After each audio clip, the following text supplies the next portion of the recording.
তাহলে দান তো আপনি আল্লাহর জন্য করেন না, আপনি দুনিয়ার মানুষের কিছু প্রশংসা পাওয়ার জন্য আপনি দান করছেন। তাহলে আল্লাহর কাছে কি নিবেন? যা করছেন টুকটাক এটি সব ভেজাল। ঘুমের বিছনায় বইয়া একা একা আমলটা করেন, কেউ দেখবে না, আল্লাহ দেখবেন, নবীর মোহব্বতে পড়েন, আল্লাহর কাছে যেন অন্তত এই দরুদের আমলটা পেশ করতে পারে। আল্লাহ আমাদের তৌফিক দান করেন। আয়োজনকারী, সহযোগিতাকারী, দান সৎকারী সবাইকে আল্লাহ কবুল করেন। যে আল্লাহ আমাদেরকে এই সুন্দর পরিবেশে হাজির হওয়ার তৌফিক দান করছেন, মোহব্বতে শুকর আদায় আর একবার করি আলহামদুলিল্লাহ। দরুদ ও সালাম সৈয়দুল মুরসালিন রহমতুল লিল আলামিন শফিউল মুজনিবিন খাতামুন নবিয়্যিন সৈয়দুস সাকালাইন ইমামুল মুরসালিন হযরত মুহাম্মদুর রাসূলুল্লাহ। আবার পড়েন সাল্লাল্লাহু আলাইহি ওয়া আলিহি ওয়া সাল্লাম। কি সাল্লাল্লাহু আলাইহি ওয়া আলিহি ওয়া সাল্লাম। নবী বলেন, যখন তোমরা আমার জন্য দোয়া করো, আমার পরিবারের জন্য দোয়া করিও। আর দরুদ হলো জীবনের বড় একটা পাওয়ারই তাবিজ। ব্যবসায় ঝামেলা, সুস্থতা ঝামেলা, বিভিন্ন মুসিবত, সব ক্ষেত্রে এই দরুদের আমল। দুনিয়াতেও লাভ, আখিরাতে তো লাভ আছেই। বেশি বেশি দরুদ পড়বেন, কমপক্ষে কতবার? প্রতিদিন 300 বার। কয়বার? সময় কম থাকলে এই ছোট অংশ পড়বেন, সময় বেশি থাকলে নামাজের দরুদ যেটা আমরা পড়ি এটা পড়বেন। অনেক লাভ।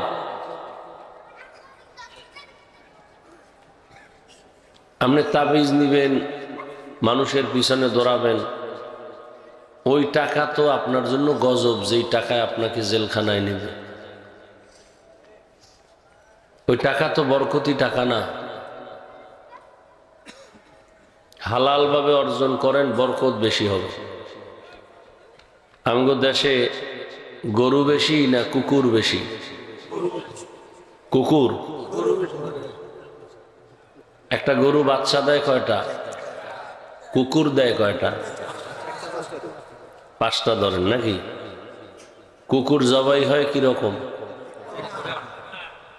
গরু কোনো সীমানা, এরপরও গরু বেশি কেন?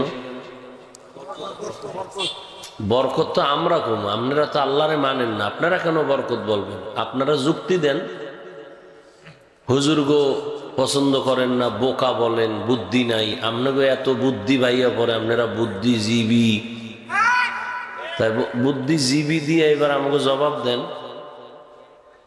আল্লাহর কুদরত তো বলবো আমরা, কারণ আমরা আল্লাহরে মানি, আল্লাহর কুদরত বিশ্বাস করি। আপনি আল্লাহর কুদরত তো মানেন না, যে কারণে আপনি হারাম খাওয়ার জন্য পাগল। আপনি মনে করেন অল্প টাকায় কি হবে হালাল। আপনি জানেন যে একটা চাকরিতে ঢুকলে হারাম সুদ দিয়া ঢুকতে হবে, অনেক টাকা দিয়ে ঢুকেন কেন? যে ওখান থেকে আরো হারাম আমি খাইয়ে উসল করতে পারবো। আবার আপনাদের মধ্যেই বহু লোক আছে আর্মি, র্যাব, পুলিশে চাকরি করে, এরপরে ওসি, ডিসি, এসপি, সংখ্যায় যদিও কম কিন্তু আছে। 1 টাকাও জীবনে হারাম খাবে নাই, অভাব নেই। সামান্য চাকরি করে, হে কোটি কোটি টাকার মালিক, হের সে হাই লেভেলে চাকরি করে, হের বাড়িও নাই, চাইলে পারত। কার ভয় করে নাই? আল্লাহ। তো যেটা বুঝাইতে চাই, দরুদ পড়েন, তবে মোহাব্বতে ওযুর সাথে এক ধ্যানে বসিয়া দরুদ পড়বেন, যে আমার নাম ঠিকানা সহ নবীজির রওজায় দরুদের খবর পৌঁছাইতেছে ফেরেশতারা। নাকি নবী আপনার ঘরে আইব? আপনার যে ঘরের হালাত নবী আসার মতো? হ্যাঁ, আর আপনার যে ইমানের হালাত, আমলের হালাত, নবী এখানে আসাটা কি সম্মান, না নবীর কাছে ফেরেশতা পৌঁছাইয়া দেওয়া সম্মান? সম্মান। সম্মানটাও বুঝেন। এইভাবে যদি দরুদ পইরা ঘুমান, ডান কাতে ঘুমাইবেন, কেবলার দিকে ফিরে ঘুমাইবেন, অজু সহকারে দরুদ শরীফ পইরা পইরা ঘুমায় যান, ইনশাআল্লাহ রসুলের সাথে মোলাকাত হয়ে যাবে।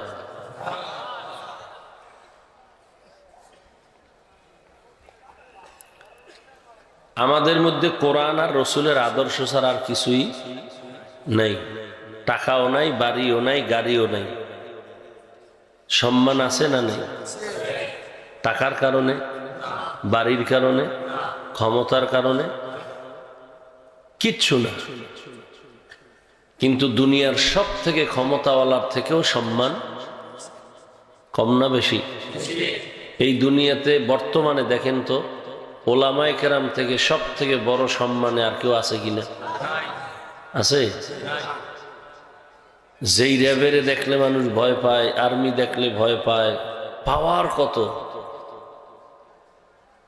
কিন্তু তাদের সম্মান নাই। আর আলেমের সম্মান দিন দিন বাড়ে, কমে না।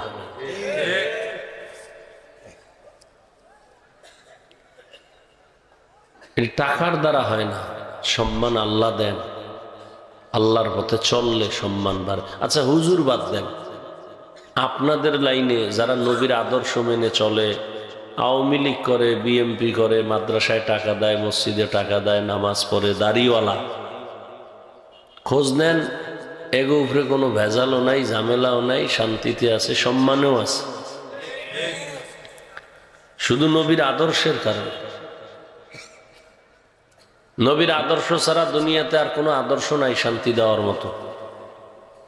সবগুলো ভুয়া, ভেজাল, ধোঁকাবাজি। এজন্য নবীর উপরে দরুদের আমলটা চালু করেন। আল্লাহর কাছে তো যাবেনই, কি নিয়ে যাবেন? যাওয়া লাগবে না? পালাবার সুযোগ আছে? কেউ পারছে পালাইতে? কেউ পারে না। চোখের সামনে কত লাশ চলে গেল। তো আল্লাহর কাছে যেহেতু যাবেনই, কি নিয়ে দাঁড়াবেন বলেন? আল্লাহ যদি বলে একটা আমল দেখা, যা তোর আমি মাফ করে দেব, একটা আমল জীবনে আছে দেখাদের মতো। অনেকে ভাববেন আমি নামাজ পড়ি, সব তো ভেজাল। নামাজ পড়েন মানুষকে দেখাবার জন্য, টুকটাক যে আমল করেন সব মানুষকে দেখাবার জন্য, আল্লাহর জন্য কোনো আমল নাই। নামাজে দাঁড়াইলেই দোকানের হিসাব, বাড়ির চিন্তা, ঘরের চিন্তা, দুনিয়ার চিন্তা। এই যে আপনারা দান সৎকা করছেন এতক্ষণ, কয়জন আল্লাহর জন্য দান করছে গোপনে? অনেকে মারহাবা না বললে, নাম না বললে মনে কষ্ট পায়। মানুষ কি আপনারে এর বিনিময় দিবেন? আল্লাহ দিবেন।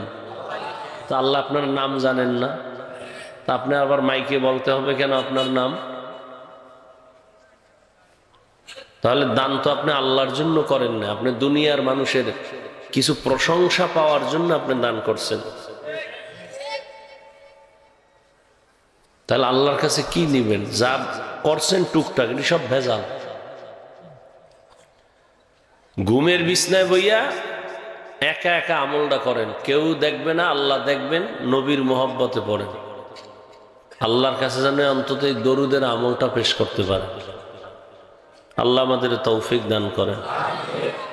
আয়োজনকারী, সহযোগিতাকারী, দান সৎকারী সবাইকে আল্লাহ কবুল করেন। অনেক আলোচনা ওলামায়ে কেরাম করেছেন। আমি সংক্ষিপ্ত আলোচনার জন্য কোরআনে হাকিমের 2 টুকরো আয়াত পড়েছি, নবীর হাদিস থেকে 1 টুকরো হাদিস পড়েছি। সহি নিয়তে, সহি তরিকায়, সহি কিছু কথা, ইখলাস ও রুহানিয়তের সমন্বয়ে আমাকে বলার, আপনাদের শোনার তৌফিক দান করেন।